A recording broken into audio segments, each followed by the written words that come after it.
Hey guys, Mark from Rams Up here. I'm going to offer up another mock draft. I already executed this one. I'm going to share the results. This is like our 15th mock draft already, I think. And we'll probably get up to 50 by the time the real thing rolls around. And it's going to get real interesting when these comp picks are finally awarded. I'm using the NFL mock draft database. Comp picks have been awarded, but they may fall out a little bit differently than this when the real comp picks are awarded. So let's get to it. I have the results of this mock draft posted right here. And that first pick the Rams have in the second round, 36 overall, B.J. Ojulari was there, the edge rusher out of LSU. What you see on the far right there is the grade the mock draft database gave me. They gave me an A here. Now, all indications are that there's going to be 4 edge rushers going in the first round for sure. And Ojulari could be the 5th, perhaps. But I see him lasting to the Rams pick about half the time, and crossing my fingers, he will be there when the Rams pick. With Leonard Floyd, if Leonard Floyd is returning, the Rams need an edge rusher to help him out. If Leonard Floyd is moving on, like some of these rumors are suggesting after the June 1st, if he's a cut or trade after June 1st, the Rams could need 2 edge rushers. I don't know what they're going to do. They'll probably have to bring in a proven veteran along with a high draft pick. My high draft pick would be B.J. Ojulari. Go ahead and watch some film on this guy. You'll see why I like him so much. 6'3", 250.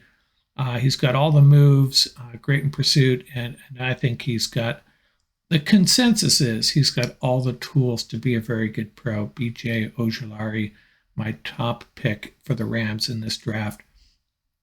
My second pick is the cornerback out of Kansas State. Now, this is a guy that Eric Mulder, he was a guest from the South End Zone podcast. He was a guest on our pod a couple of weeks ago. All they do is college football, and he loves this guy, the cornerback out of Kansas State, 6'3", 202. With that size, kind of understandable that they compare him to Tremaine Johnson, and indeed they do. Now, he could struggle against some of the speed wide receivers in the NFL, but he's got a lot to offer. You got to love the size and the length. And by the way, Kyu Blu Kelly was there as well and was actually rated. He was higher on the board at this point, but I went with Brents out of Kansas State for better or worse. I think the Rams, like a lot of positions on their current roster right now, they could draft. I could see them drafting 2 cornerbacks. I fully expect them to. Again, if Jalen Ramsey really is traded, I would hope they'd get a cornerback in return or a high pick where they could draft yet another cornerback.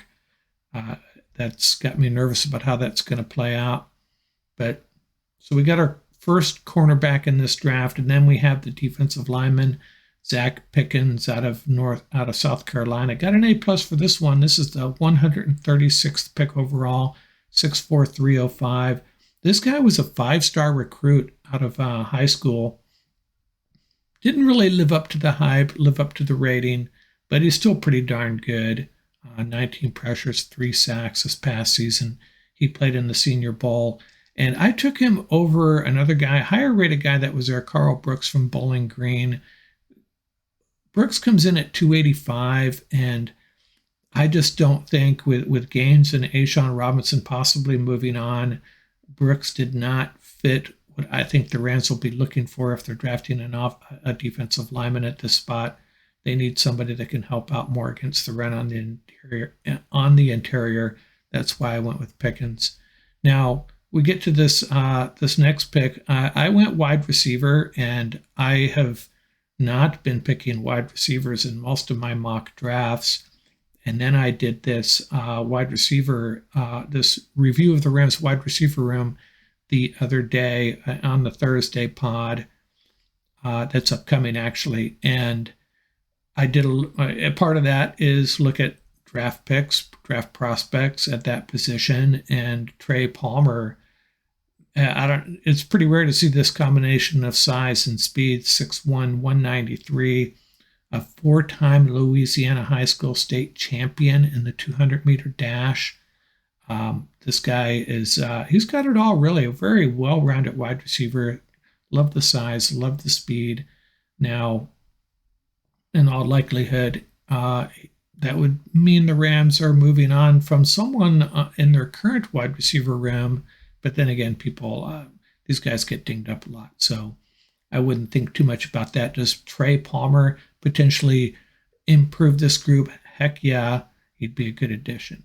And I've also not been a big advocate of drafting interior offensive line at all.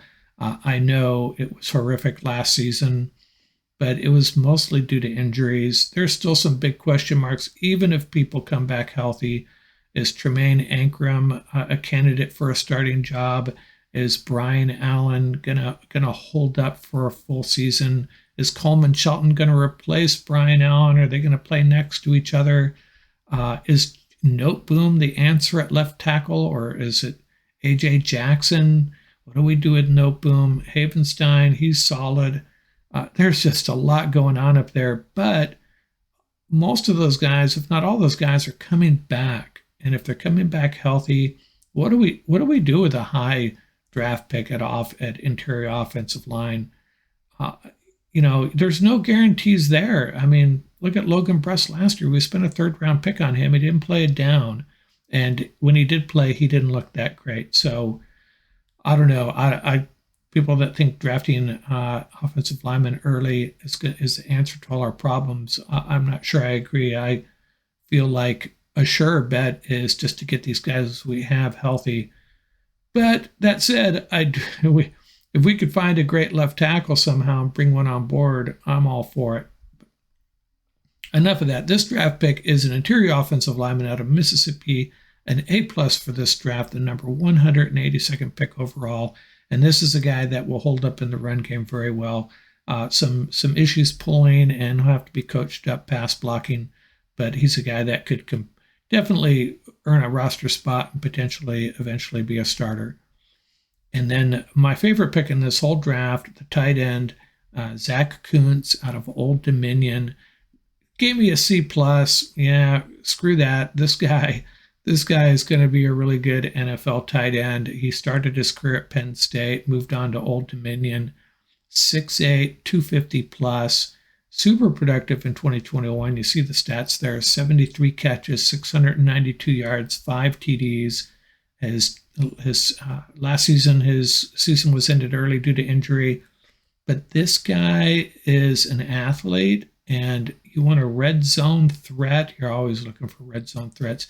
Rams seems to struggle recently inside the 15-yard line, right? Zach Kuntz, I love this pick. And 191st pick, another guy, actually, Kuntz and McBride are guys that Eric Mulder talked about.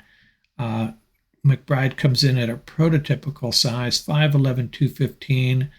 Look at that, 120 yards or more in 10 of his 11 games last year. He can run in any kind of scheme.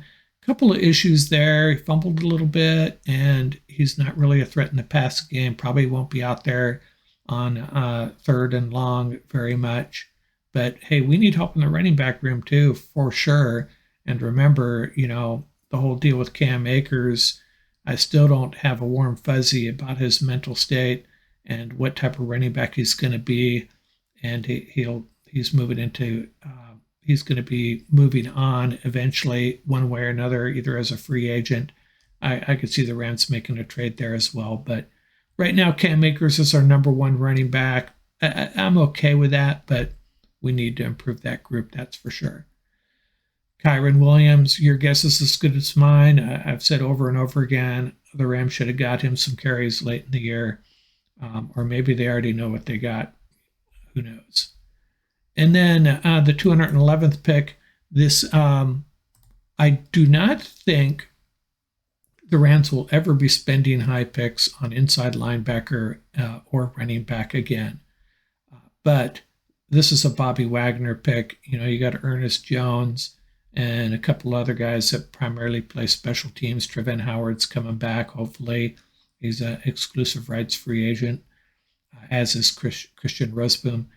So we need an inside linebacker. It doesn't have to be early. This late is fine. And I'm going to screw up this name again. Servasia Dennis. Mr. Dennis. We're going to call him Mr. Dennis from now on.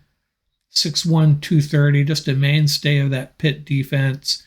Butkus Award finalist. This guy just gets it done. 233 total tackles in his career, 36 for a loss, 15 sacks, gets it, does everything.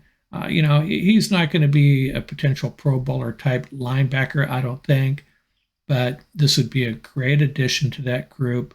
Let's go get an inside linebacker to help out Ernest Jones, to back up Ernest Jones. Let's spend a late pick on that, shall we? Go check out some film on Mr. Dennis. You'll be impressed, I think. We get our second cornerback with the 225th pick, Darrell Luter Jr. out of South Alabama. A lanky, long-legged cornerback that's good in press, has really good hands, 6 feet, 191. Like I said, I would almost bet the farm right now the Rams are going to draft 2 cornerbacks. They did last year, right? But the only way that would change is if Troy Hill re-signed with the Rams. Then I could see maybe perhaps them going with just 1 cornerback. But then there's the Jalen Ramsey situation. Is that a situation? I have no idea. I don't know what to make of it. Sometimes I think Rams players just like to stay in the news and mess with us. I don't know, but I'm thinking Ramsey's going to be back. But even if he is, we need a couple of cornerbacks. And the last pick, number 252 overall, DJ Johnson. They call him an edge out of Oregon.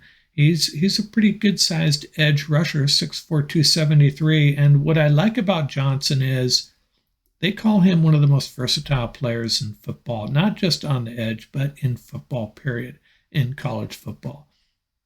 Yeah, he can play the edge, really good against the run. And I think the Rams could use that. You can always use these guys that you can rotate across that line in different roles. People get dinged up, different schemes you're going up against.